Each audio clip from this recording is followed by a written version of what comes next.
Madame, Monsieur, bonsoir. Bienvenue dans ce journal à la une de l'actualité ce soir. L'État ne vous abandonnera jamais. Mot d'engagement du président de la République ce matin à Ara pour son premier meeting. Alassane Ouattara en visite d'État dans le Morono pour donner un coup de pouce au développement, eau potable, électricité et bitumage arabe. Désormais sur la voie du développement, le président de la République appelle aussi les populations à vivre dans la paix et la cohésion sociale. C'est une amitié vieille de 50 ans qui est célébrée. Un timbre pour commémorer un demi-siècle de relations diplomatiques entre la Côte d'Ivoire et le Vatican à l'effigie du Saint-Père François et du président Alassane Ouattara. On y voit aussi l'image de la basilique Notre-Dame de la Paix de Yamoussoukro, dont du président Félix Houphouët-Boigny au Vatican. Et puis au Mali, début à Bamako des journées de concertation nationale sur la préparation de la transition. Le grand absent, c'est sans conteste la coordination des mouvements de la Zawad, un acteur important du processus de paix. Selon son porte-parole, la CMA devait avoir des entretiens préalables avec la junte. Le président de la République, Alassane Ouattara, a animé le premier meeting de sa visite d'État dans le Morono. C'était à Ara ce jeudi matin. Les populations de la localité se sont mobilisées pour accueillir le président de la République. Une visite qui va contribuer à la dynamique du développement de leur département, en particulier, et de la région en général. Justement, le chef de l'État est porteur de ces projets. Le bitume, le reprofilage des voies, l'eau potable. Tous les villages qui ont plus de 500 habitants seront électrifiés. Il dit être venu pour impulser le développement, mais aussi pour parler de paix et de cohésion sociale. Les relations diplomatiques entre la Côte d'Ivoire et le Vatican existent depuis le 26 octobre 1970. 50 ans d'amitié et de coopération qui se célèbrent. Un timbre pour marquer l'événement. Il est à l'effigie du Saint-Père François et du président ivoirien Alassane Ouattara. Il a été présenté au pape au cours d'une audience accordée à l'ambassadeur de Côte d'Ivoire, Michel Diré. Cours Saint-Damas au cœur du palais apostolique, nous sommes à l'audience générale hebdomadaire. La Côte d'Ivoire et le Vatican commémorent 50 années de relations diplomatiques. Pour marquer l'événement, un timbre à l'effigie du Saint-Père François et du président ivoirien Alassane Ouattara. En toile de fond, l'image de la basilique Notre-Dame de la Paix de Yamoussoukro, un don du président Félix Houphouët-Boigny au Vatican. Pour cette présentation de timbre à sa sainteté, le pape François, la délégation ivoirienne était conduite par l'ambassadeur près du Saint-Siège, lui, Léon Boni. D'autres activités sont prévues pour ce cinquantenaire. Nous avons notamment le point des relations bilatérales qui sera fait lors d'une rencontre à Abidjan en 2021. Nous avons un colloque qui devra se tenir aussi à Rome l'année prochaine. Mais plus généralement, nous devons continuer à approfondir les relations avec le Saint-Siège, notamment dans le domaine de l'éducation, dans le domaine de la santé. Comme vous le savez, il y a une présence importante de missionnaires catholiques en Côte d'Ivoire, dans les hôpitaux, dans les dispensaires, dans les écoles. Et donc, nous veillons aussi à ce que toute cette coopération se déroule au mieux des intérêts de nos deux États. Les relations bilatérales entre la Côte d'Ivoire et le Vatican ont été conclues en 1970 sous l'égide du président Félix Houphouët-Boigny et du pape Paul VI. Ici en Côte d'Ivoire, l'actualité, vous le savez, c'est la visite d'État Marie-Laure Ngoran. Bonsoir, on vous retrouve pour le journal du Morono.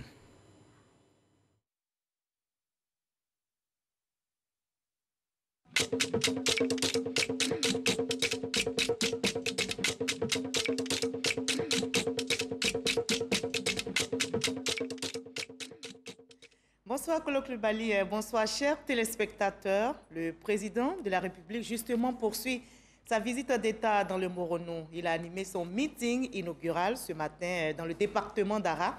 Ara, porte d'entrée du Morono, fait partie des 3 départements de la région. Il comprend 3 sous-préfectures, 18 villages, environ 500 000 habitants pour une superficie de 11 500 km². Ara est la ville principale du peuple Agni Aoua, dirigée par une maire, première femme élue de la commune. C'est à la fois une sous-préfecture et une commune de plein exercice. Ara est dirigée au plan coutumier par un roi. La fête des Ignas marque la célébration du Nouvel An et c'est l'une des plus grandes fêtes de la tribu Ayua du royaume Morofoué. Voilà, le peuple Agni Ayua a reçu aujourd'hui même le président de la République, Alassane Ouattara. Les peuples d'Ara se sont mobilisés pour cette première étape de la visite d'État du président Ouattara. Un accueil chaleureux précédé par des honneurs militaires à son arrivée dans le département aujourd'hui. Le reportage est signé à Boussanogo.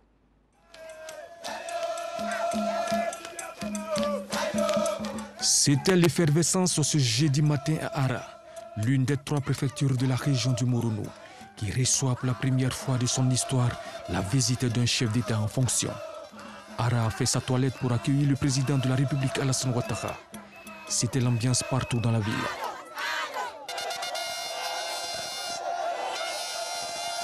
La visite du président de la République, Alassane Ouattara, à Ara était beaucoup attendue. Jeunes, vieux, étudiants, femmes et têtes couronnées ont tenu à s'impliquer dans l'accueil de l'illustre hôte qui vient leur apporter le développement. Ara s'est mobilisé, Ara est sorti. La mobilisation était partout et à tous les niveaux. Je suis fier de voir notre président. Toujours on le voit à la télévision. Et aujourd'hui, il a atterri à Ara. Vraiment, nous sommes contents. Et on est sortis nombreux pour l'accueillir. Nous avons fait tout nos possibles pour sortir massivement, pour venir l'accueillir, pour qu'il soit fier de nous, pour qu'il sache que nous le suivons. Nous voulons montrer que Ara l'aime, et nous voulons montrer que Ara, il y a une jeunesse. La jeunesse est prête à l'accompagner. Si vraiment il peut réaliser des infrastructures et des industriels ici pour que la jeunesse puisse travailler. Ça va donner une nouvelle impulsion au développement d'Ara. Et tous les cas de réunis, nous sommes très heureux de recevoir M. le Président de la République sur nos sols d'Ara. 10h42. Le président de la République, Alassane Ouattara, foule le sol de Ara, première étape de sa visite d'État.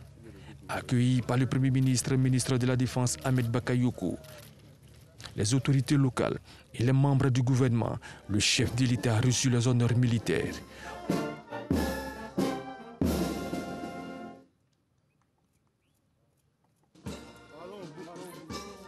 Honneur militaire rendu par la musique de la gendarmerie nationale, le drapeau de l'État et sa garde, 2 pelotons de l'école de gendarmerie d'Abidjan, 3 sections du bataillon de sécurisation de l'Est, aux ordres du lieutenant-colonel Asseke Nazer, commandant second du BSE, le bataillon de sécurisation de l'Est. Échange de civilité avec les élus, cadres, corps préfectoral et chefs traditionnels de Ara.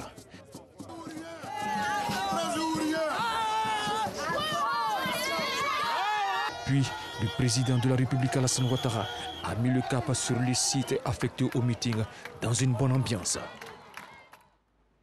Voilà, comme vous le voyez ce jeudi, à Ara, le président Ouattara a communié avec les populations. Pour ce premier meeting, elles se sont massivement déplacées pour écouter leur président et lui dérouler leurs doléances. Le chef de l'État a lancé un appel à la paix et à la cohésion à toutes les filles et tous les fils de Morono pour le développement de la région. Jérôme Kofi Abolé. Ara, pour parler du premier meeting animé ce jeudi par le président de la République, Alassane Ouattara, dans le cadre de sa visite d'État dans le Morono. Il est environ 12 heures quand le président de la République est accueilli sur la place préparée pour l'événement dans cette ville, l'une des plus cosmopolites de la Côte d'Ivoire, d'où son nom, Ara, signifiant « j'y suis, j'y reste ». Un accueil dans une effervescence incommensurable. Le chef de l'État ne résiste pas. Il prend à son aise le bain de foule qui lui est dédié pour avoir compris l'affection que lui témoignent les populations rassemblées pour cet événement. Une affection qu'il doit non seulement à son amour pour son prochain, mais aussi et surtout à ses actions de développement pour la Côte d'Ivoire. Excellence, Monsieur le Président, le peuple Ayua, debout avec révérence, vous dit merci. Nous, peuple Agni Ayua, nous vous aimons. Depuis 2011, en effet, les actes concrets que vous avez posés dans notre quotidien nous rappellent sans cesse que vous nous portez dans votre esprit aussi bien que dans votre cœur. Nos yeux voient. Notre bouche confesse. Vos actes parlent mieux et plus que les propos qui animent mon discours, car vos œuvres vous ont précédé à Ara. Excellence, Monsieur le Président de la République, c'est de la noblesse que d'apporter à ses parents le peu de bonheur qu'ils sont en droit d'espérer. Vous l'avez dit, vous l'avez fait. Vous êtes assurément un homme de parole, un homme d'acte et d'action. Excellence, Monsieur le Président de la République, je puisse vous dire qu'Ara, nous sommes fiers de vous et très admiratifs de votre bilan impressionnant dans le processus de modernisation pour l'émergence de notre pays. Merci d'incarner la reconstruction de la Côte d'Ivoire compétitive et dynamique. Merci encore plus d'offrir une saine appréciation du jeu politique dans nos régions pour le triomphe de la démocratie, de la culture, de la paix entre les filles et les fils de notre pays.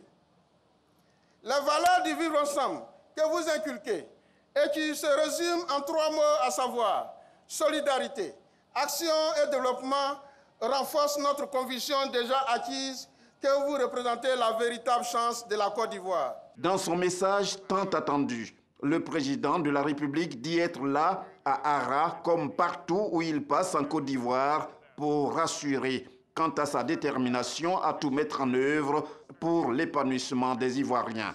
J'avais hâte de venir vous voir. Je suis conscient que la région du Moronou, qui a été prospère par le passé et qui a joué un rôle important dans le développement de notre pays, est malheureusement restée en léthargie durant de nombreuses années avant ma prise de fonction. Depuis 2011, nous avons redémarré de nombreux investissements dans les secteurs de l'électricité, de l'eau potable, de la santé, de l'éducation, de la salubrité, des infrastructures routières pour pouvoir rattraper quelque peu ces années perdues. À titre d'exemple, en ce qui concerne l'électrification, dans le département d'Ara, nous sommes passés de 56% de taux de couverture en 2011 à 83% à fin juin 2020.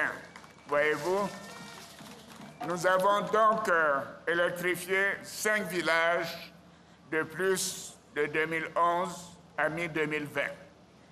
Il nous reste 3 villages à électrifier d'ici la fin de l'année et vous pouvez compter sur moi pour le faire. Je prends l'engagement que nous poursuivrons ces travaux et nous allons même les intensifier dans les mois et les années à venir. Toutefois, le chef de l'État ne manque pas de partager l'une de ses préoccupations avec ses hôtes s'agissant de l'élection présidentielle d'octobre prochain. Il sollicite leur contribution au maintien de la cohésion sociale en vue d'un scrutin apaisé pour une paix durable en Côte d'Ivoire. Chers parents d'Ara, évidemment, je suis venu vous parler de développement, mais je suis venu aussi vous parler de paix et de cohésion sociale. En effet, rien de ce que nous avons réalisé au cours de ces dernières années n'aurait été possible sans un climat de paix et de stabilité retrouvée. Le président Houphouët disait que la paix était la prunelle de ses yeux, la chose à laquelle il tenait le plus. Donc aidez-nous à préserver cette paix, à la consolider pour des décennies et des décennies. Voyez-vous, nous sommes à quelques semaines d'une échéance importante pour notre pays. Il s'agit de l'élection présidentielle du 31 octobre. Je voudrais donc vous exhorter à continuer de cultiver les valeurs de paix, de tolérance, d'union et de fraternité que le président Félix Houphouët-Boigny nous a léguées et de faire en sorte que la paix continue de régner dans notre beau pays. Le président de la République s'est par ailleurs félicité de cette rencontre avec la population d'Ara, indiquant être heureux d'avoir échangé avec elle dans toutes ses composantes. Et justement, grande mobilisation du peuple Aouya ce jeudi. La place publique d'Ara a été prise d'assaut par les couches sociales. Il y avait du beau monde. Les averses tombées ce matin sur le département n'ont en rien altéré la détermination des populations. Elles sont venues de partout pour prendre part à ce meeting inaugural. L'ambiance était bon enfant à la place publique d'Ara, nous témoigne Eric Goury. La pluie de ce matin n'a pas été un obstacle pour les populations d'Ara, gonflées à bloc pour voir le président de la République. Ces populations que vous apercevez n'ont pas eu de place dans l'enceinte du lieu aménagé pour la cérémonie. Mais elles sont restées debout pour le chef de l'État. Ni le soleil, encore moins la pluie, ne les feront reculer. Non, je suis là pour mon président. Je n'ai pas peur de la pluie. Aujourd'hui, là, on est là pour notre président. Il faut qu'il arrive. Il faut qu'on le voie à nos 2 yeux là-bas avant qu'on parte. Les faits sont sacrés et les commentaires sont libres. Les faits, les voici.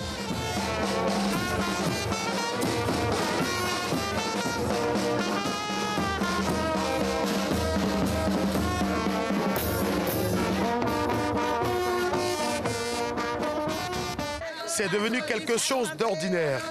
Et c'est le contraire qui aurait surpris.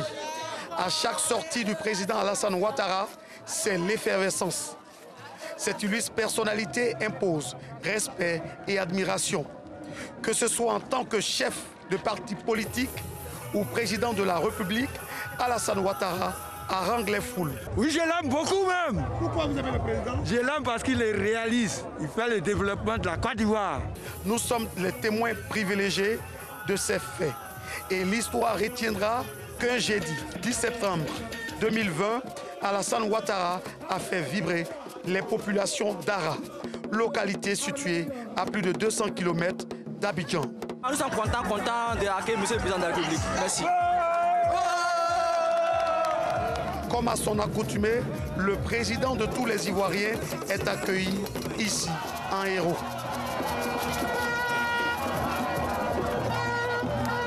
À son arrivée au lieu de la cérémonie, c'est à pied que le chef de l'État communie avec les populations.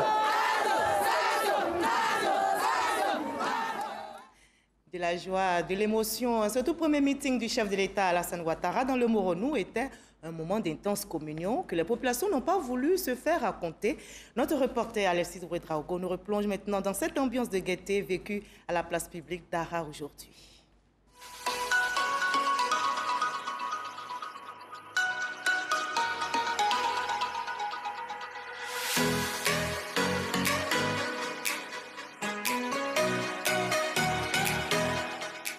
Ara est sorti comme un seul homme ce jeudi pour accueillir le chef de l'État Alassane Ouattara.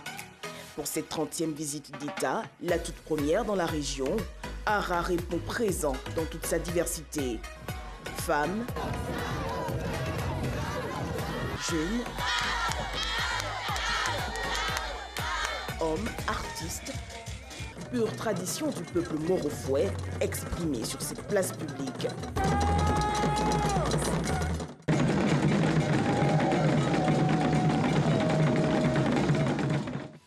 Et quand il arrive, Alassane Ouattara embrasse son peuple. Une communion longtemps attendue.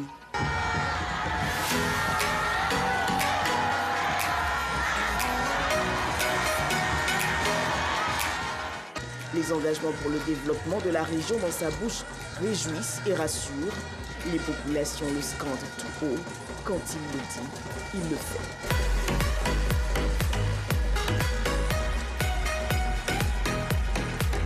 Belle communion ce jeudi donc à la place publique d'Ara. Et le président Alassane Ouattara, lors de son meeting ce matin dans ce département, a promis de bonnes nouvelles aux planteurs de cacao à partir du 1er octobre, date de début de campagne. Il a par ailleurs annoncé la poursuite d'autres réalisations, électrification, reprofilage et bitumage des routes, des nouvelles qui réjouissent bien sûr la population. On les écoute à présent. Depuis l'arrivée du président, il a eu un accueil chaleureux. Tout le monde est sorti. Aujourd'hui à Ara, mais voyez vous-même, il y a une population énorme pour accueillir le président. Ça veut dire quoi? Ça veut dire que d'une part, ils avaient envie de voir le président de la République et d'autre part, ils savent que le président de la République envoie le développement. J'ai reçu mon fils, je suis très contente. Il est venu nous apporter de bonnes nouvelles et je souhaite bonne chance au président de la République. Quand vous appelez quelqu'un, il faut le recevoir comme il se doit. Donc ça ne m'étonne pas que la population soit sortie. Nous avons travaillé dans ce sens. Donc c'est une satisfaction totale. La population l'attendait depuis longtemps. Il est venu parce qu'il avait promis. Aujourd'hui, la population est contente, la population est fière. Nous allons davantage travailler pour que le président mérite la confiance de la population d'Ara. Vous avez un fils qui est quelque part, qui vient vous rendre visite. Je pense que ce jour-là, c'est la fête, c'est la ferveur. Et nous sommes en fête. C'est notre président préféré. On le veut. Mais en tout cas, il est venu, ça lui fait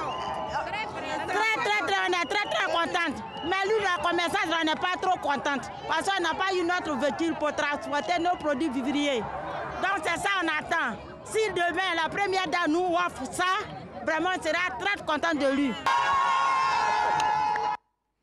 Et la fête, bien sûr, sera au rendez-vous dans le Moronou. Le développement est en marche. Les populations du village d'Assikro, dans la sous-préfecture d'Ara, sont heureuses. Leur localité vient d'être connectée au réseau électrique national. Le président Alassane Ouattara, qui avait à ses côtés la première dame, ainsi que le premier ministre, a procédé à la mise sous tension de la bourgade Assikro, qui compte 977 habitants, est désormais éclairé, nous rapporte Kader Sogodogo.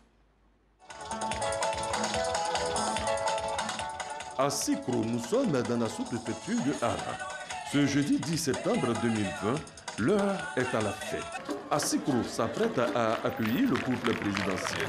Alassane Ouattara vient connecter le village au réseau électrique national. Vous savez, nous sommes actuellement sur la place de l'école. Donc nous avons une école qui est juste à côté. Donc vous voyez l'impact que l'électrification va avoir sur la formation de nos enfants. Sans compter les activités génératrices de revenus que nos mères, nos femmes pourront, et nos sœurs pourront développer. Un événement qui apporte beaucoup de joie aux 977 habitants de ce village. La sous-préfecture de Ara en tire profit puisque pratiquement tous les villages sont électrifiés. 10h30, le véhicule présidentiel est là. Alassane Ouattara et la première dame sont accueillis par le premier ministre Ahmed Bakayoko. Après une brève présentation du ministre du Pétrole, de l'Énergie et des Énergies renouvelables, Alassane Ouattara va procéder à la mise sous tension de Assikro.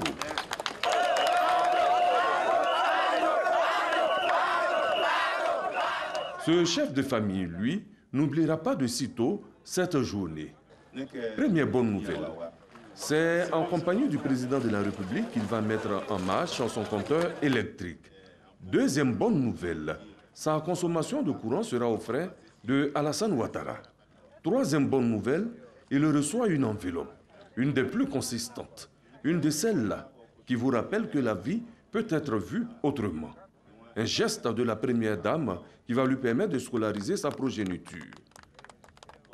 Le coût de l'électrification de Assikro est de plus de 180 millions de francs CFA. En termes d'électrification, dans la région du Moronou, les choses avancent dans le bon sens. Et ce qui est prévu dans ce programme, c'est d'électrifier toutes les localités du Moronou, toutes les 114 localités avant la fin 2020. Une journée qui restera dans l'histoire de Assikro. Enfin, avant de quitter le village, regardons ensemble ce cadeau offert au président de la République. C'est pour Ouattara, parce que c'est mon papa.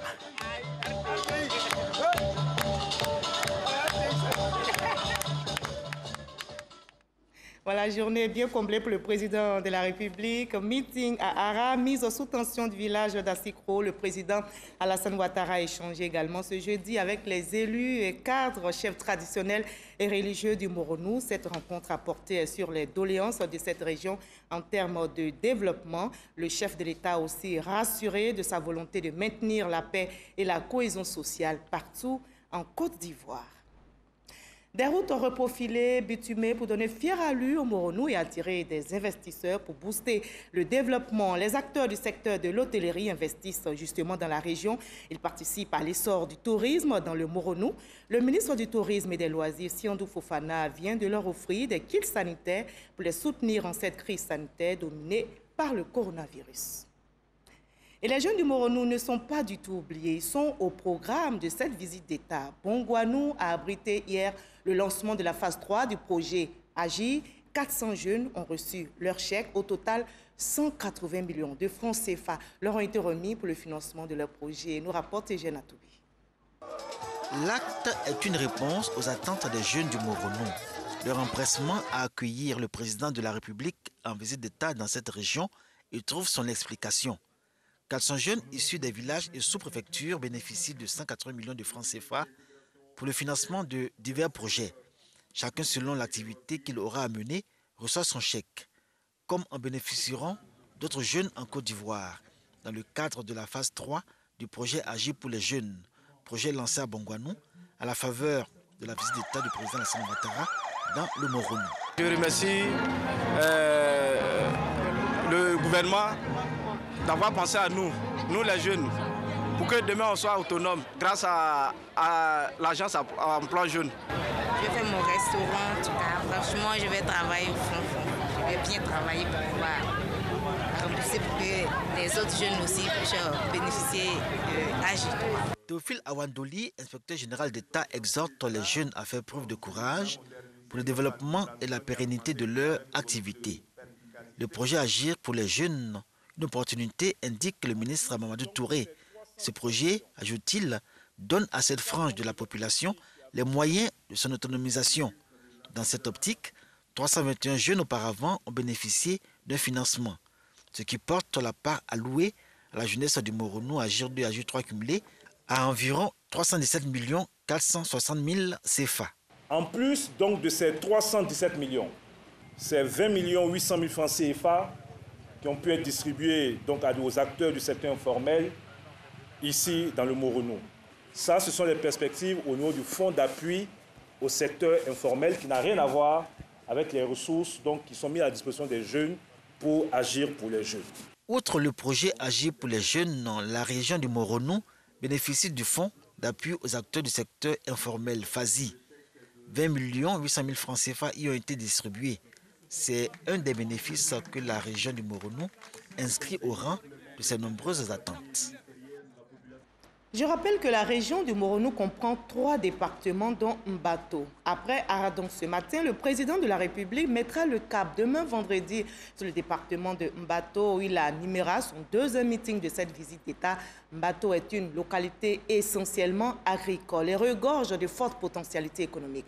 Mais la bourgade a besoin d'un coup de pouce pour impulser son développement. La carte postale de Mbato est signée Herman Niamien.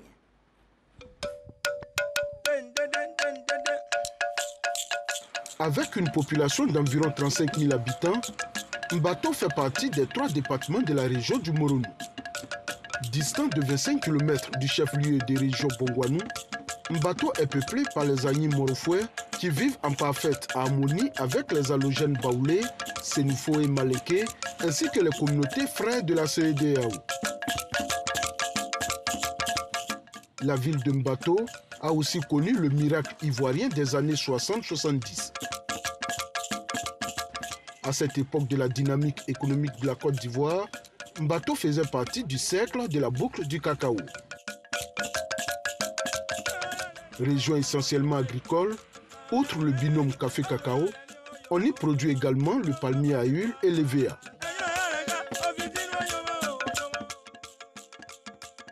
Les produits vivriers ne sont pas en reste. Les populations cultivent l'igname, la banane plantain, le riz, ainsi que les légumes et autres produits de grande consommation. Depuis son élection en commune en 1985, 6 maires se sont succédés à la tête du conseil municipal, dirigé à ce jour par Jacob Koua. Et voilà, Mbato accueille demain, donc vendredi, le président Alassane Ouattara. Le département va relever le défi de la mobilisation. À Anoumamba et Tiémé-le-Cro, on s'active, vous allez le voir pour les derniers réglages. Cette visite d'État suscite l'espoir chez ces populations qui nourrissent l'ambition d'être touchées par le progrès. Eugène Atoubé.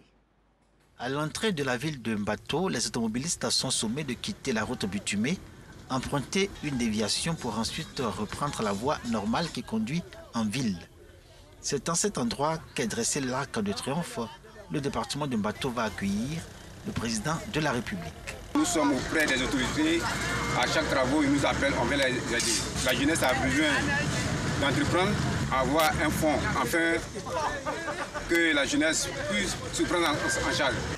C'est la joie, parce que les populations attendaient cette visite d'État. Nous avons sillonné tous les petits hameaux pour donner l'information et pour les mobiliser, qu'il y aura foule sur le lieu de meeting.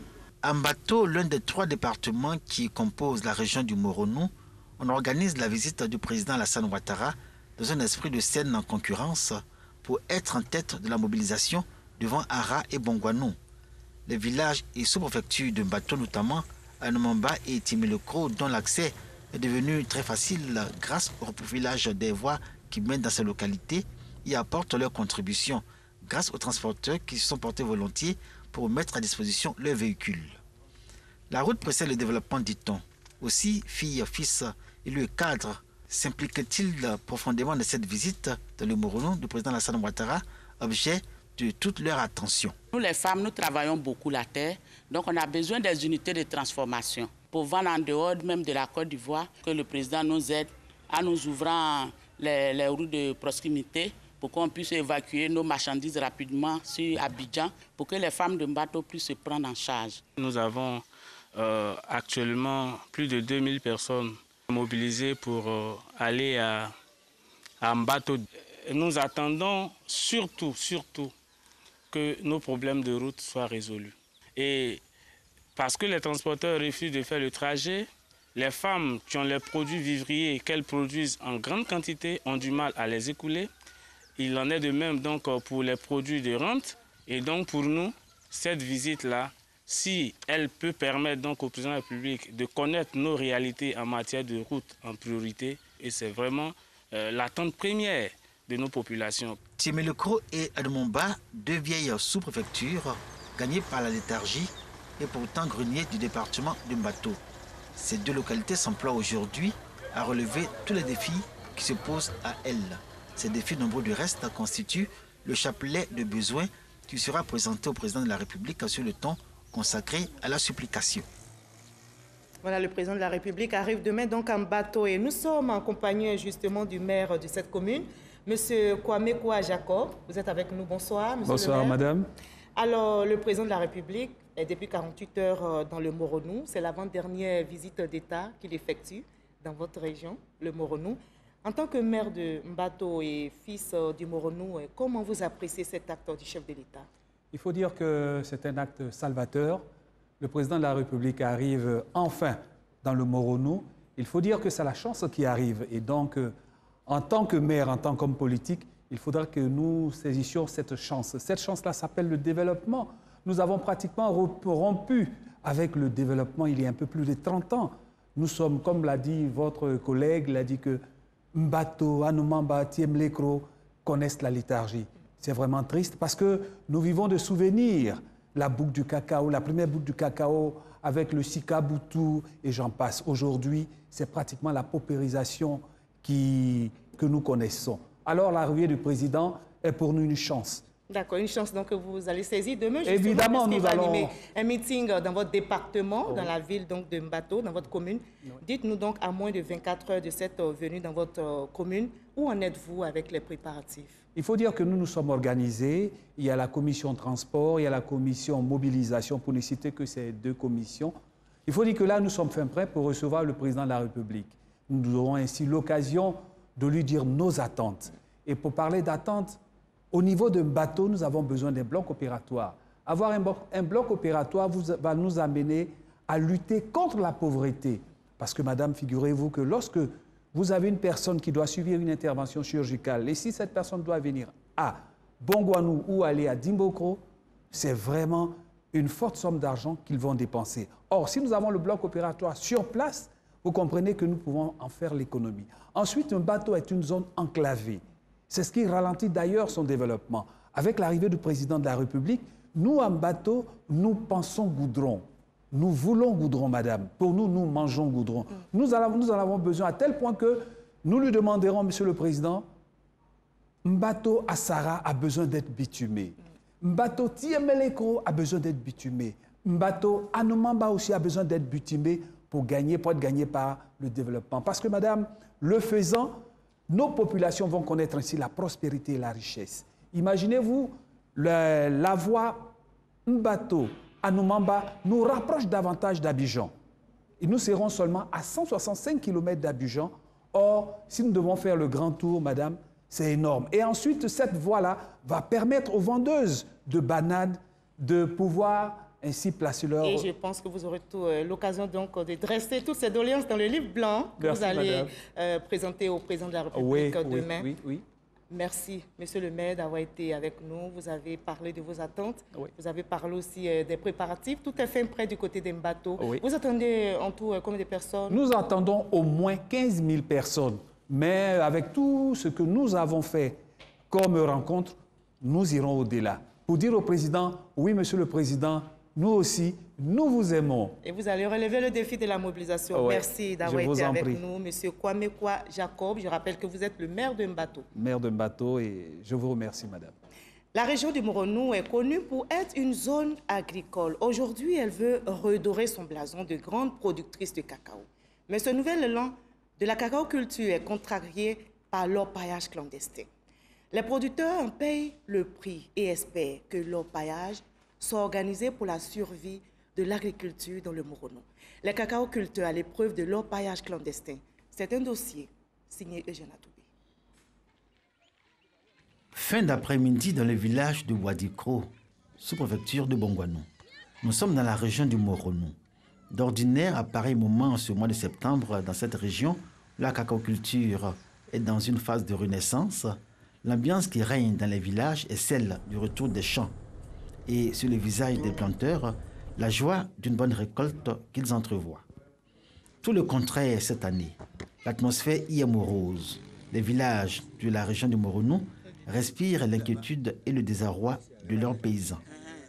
Et puis quand il pleut pas, tu vois, la production diminue. Et puis les intrants aussi, ça nous a posé des problèmes. Comme on n'a pas les moyens pour payer, tout ça, on n'a pas, la production a baissé. J'appelle le gouvernement de venir à notre aide pour qu'aujourd'hui, on puisse avoir néanmoins des moyens pour pouvoir vraiment travailler au champ. Ce sont les producteurs, interrogateurs et désemparés qui reçoivent le président de leur coopérative, la CP2A. Une coopérative avec conseil d'administration, lauréate du prix 2020 de la meilleure entreprise coopérative dans le domaine du café et du cacao. Les échanges portent sur l'avenir de la cacao-culture dans leur village et la présence massive des orpailleurs clandestins dont le nombre croît d'année en année. Expression de ces alarmes et comme un cri de cœur, un jeune planteur de Wadikro nous amène découvrir un site que convoitent les orpailleurs dans leur village. On les a chassés d'ici, mais néanmoins ils sont encore toujours dans la forêt. Il y a beaucoup même qui sont même dans la région. Mais ce n'est pas tout le monde en fait, qui veut de ce travail-là. Nous avons entrepris des formations directes aux producteurs en ce qui concerne la production de la cacao-culture. L'État, le Conseil Café Cacao et toutes les entités qui exercent dans le domaine rural doivent mettre en synergie leurs différents efforts afin de permettre à ces communautés-là d'amorcer réellement un développement profitable à tous. Ils sont nombreux les paysans à dire qu'il ne fait plus bon être producteur de café et de cacao dans le Moronou aujourd'hui. En réalité, c'est un cri de cœur implicite des producteurs, contrariés par le phénomène de l'orpaillage illégal dans un contexte de changement climatique. Nous sommes à Tanosso, village de la commune de Bongouanou. À l'heure de retour des champs, on ne voit que les orpailleurs illégaux sur les routes de plantation qui mènent aussi au village. Des jeunes rougis par la couleur ocre du sol et arborant fièrement leur arsenal. Tanosso passe pour être l'épicentre de l'orpaillage illégal dans la région du Moronou. Viennent ensuite les voisins Banabo et Wadikro. L'activité séduit et attire. et c'est surtout la jeunesse locale qui la porte à tour de bras. Moi, je suis une coiffeuse. Souvent, tu t'en vas, tu peux gagner gros. Souvent aussi, tu ne gagnes pas. Ça nous permet de faire notre activité un peu. Ah, nous, c'est l'argent rapide long vert. Ça coûte ça, on est dans le paillage. Sinon, si ces champs-là, viens père, voilà mes deux mains qui sont là. Si ces machettes-là, ils savent lancer ça dur, beaucoup même. Mais en tout cas, ce n'est pas faire argent. C'est affaire d'argent, ici rentrer moi, ici rentrer dans le paillage. Fascinés par leur paillage clandestin, les jeunes n'ont plus d'intérêt pour l'agriculture, aux grandes dames des producteurs, lesquels souffrent de leur absence en tant que bras valides. Ces jeunes attendus aussi, comme la relève, trompent aujourd'hui l'attente de leurs pères, eux-mêmes harassés par la baisse de productivité du fait du changement climatique. Faut-il pour autant se résigner dans ce combat de David contre Goliath? Les producteurs disent non. Ils veulent malgré tout perpétuer la tradition et préserver leur héritage, la cacao-culture. Mes travaux champêtres, je ne laisse pas, puisque là, c'est un truc d'héritage dans l'avenir de mes enfants. Ah là, ça c'est l'argent en vitesse, donc moi je ne calcule pas ça là. Je suis allé extraire l'or. Il peut avoir 1 million. Dans mon champ de cacao, il peut avoir 500 000. L'année prochaine, il va avoir 500 000. Et ainsi de suite. Oh là, il y a eu 1 million aujourd'hui là. D'ici un mois, ça va passer. Et après le mois qui vient, il va y avoir quoi encore? Ma petite famille, elle doit manger là. Donc je sais que café et cacao, il reste toujours tel. Si les producteurs du Moronou s'inquiètent du danger et de la menace que constitue leur paillage clandestin, ils tolèrent l'activité d'autant que, grâce aux revenus qu'elle génère, les villages s'enrichissent de nouvelles bâtisses et les jeunes peuvent se prendre en charge dans leur quête de bien-être.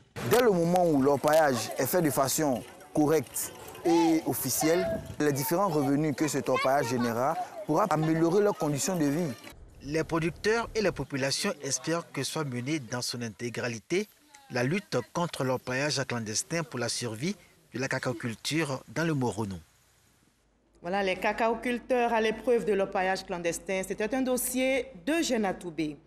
Le président Alassane Ouattara poursuit sa visite d'État dans la région du Moronou. Je vous livre à présent le programme de la journée de demain. Vendredi 11 septembre, 10h25, arrivée du président de la République Alassane Ouattara à Mbato. 10h40, mise sous tension du quartier d'Acier à Pessé.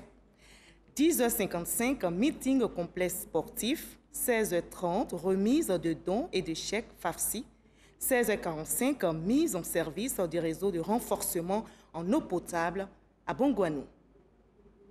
Et vous l'avez compris, c'est la fin de ce journal du Moronou. Je vous retrouve avec le même plaisir demain pour une autre édition. Et depuis le pays du peuple, Annie Morofoué, nous vous souhaitons la paix et je vous laisse en compagnie de Kolo Klubali. À vous, Abidjan.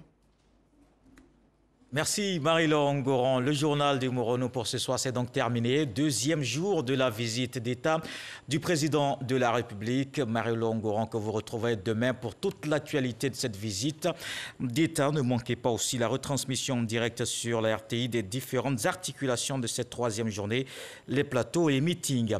Les acteurs du monde agricole en concertation à Grand Bassam, ils veulent trouver des solutions aux mécanismes de financement de leurs activités. Ces nouveaux modèles en élaboration vont permettre d'accroître la productivité et augmenter les revenus. Il y a aussi un objectif de modernisation de l'agriculture ivoirienne.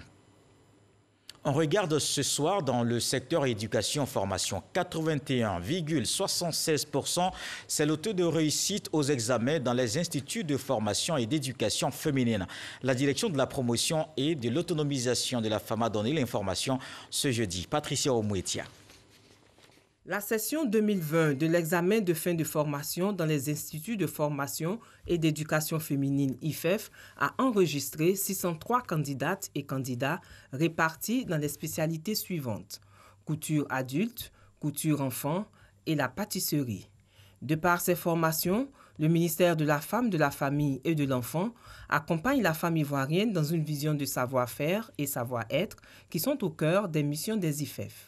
Au terme des délibérations, 413 sur les 603 candidats ont été déclarés admis, soit un taux de réussite de 81,76% contre 79,17% en 2019. Ce taux est donc en hausse de 2,58% par rapport à celui de l'année précédente. Il est important de signaler que 10 hommes ont pris part à l'examen de pâtisserie. 9 ont été déclarés admis. Pour la directrice de la formation du ministère de la Femme, de la Famille et de l'Enfant, ces examens dénotent de la bonne marche des IFEF. Elle a tenu à remercier au nom de la ministre Bakayoko Ly Ramata tous les acteurs impliqués dans l'organisation de cet examen, tout en félicitant les candidates. La Covid-19, une pandémie encore active dans le pays. On garde la vigilance pour freiner la maladie.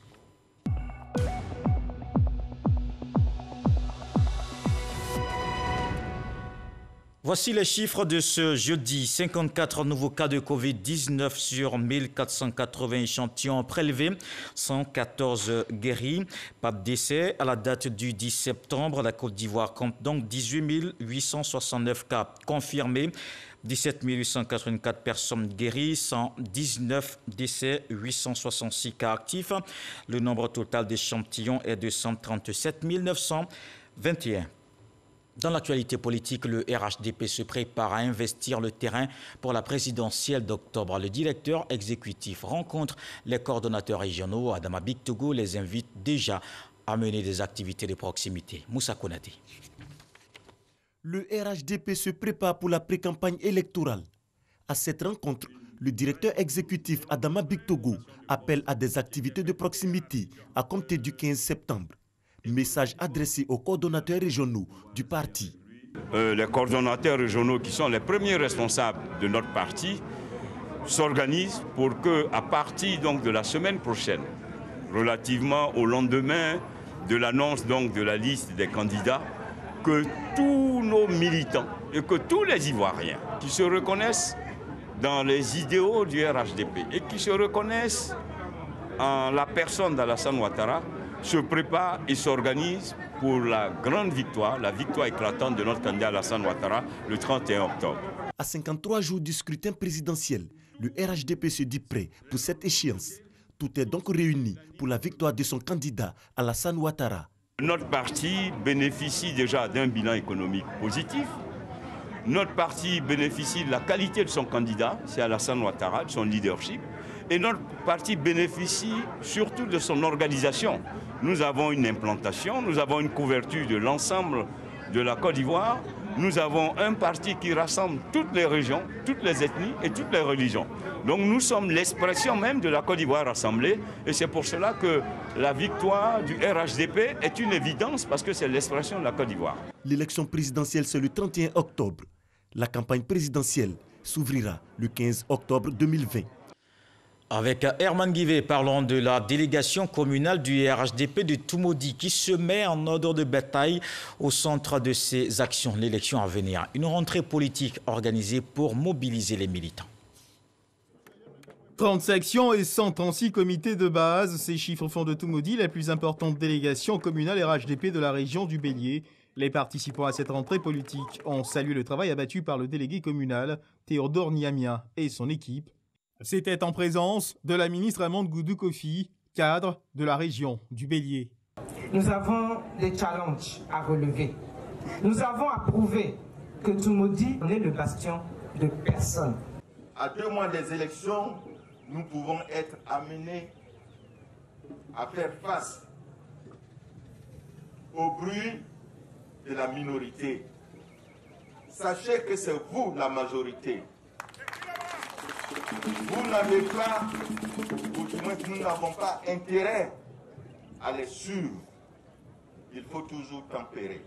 Pour Théodore Niamien, délégué communal RHDP de Toumoudi, les lignes ont beaucoup bougé à Toumoudi.